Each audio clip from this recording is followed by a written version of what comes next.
আপনি কি কল্পনা করতে পারছেন সেই রাতটা কেমন ছিল সামান্থার জন্য? যেদিন নাগা সামান্থাকে ছুঁড়ে ফেলে সবিতার সঙ্গে বিয়ে করলেন, সেই রাতের যন্ত্রণা হয়তো কল্পনারও বাইরে।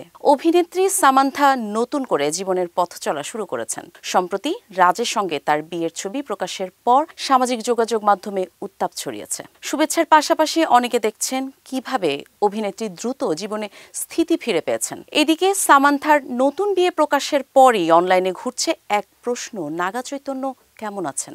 তবে অভিনেতার কাছ থেকে এখনো কোনো আনুষ্ঠানিক প্রতিক্রিয়া নেই। তার এই নীরবতা নিয়ে সামাজিক যোগাযোগ মাধ্যমে ভক্তদের মধ্যে নানা মন্তব্য দেখা যাচ্ছে। কেউ বলছেন হয়তো নাগা নিজেই সেই একই যন্ত্রণায় ভুগছেন যখন দেখলেন সামান্থা তার জন্য আর কাঁদছে না, বরং নতুন জীবনের এক অধ্যায় শুরু করেছেন। যদি নাগা সামান্য হলেও সামান্থাকে সত্যি ভালোবাসতেন, আজ হয়তো তিনি নিজেই হার্টব্রেক অনুভব করছিলেন।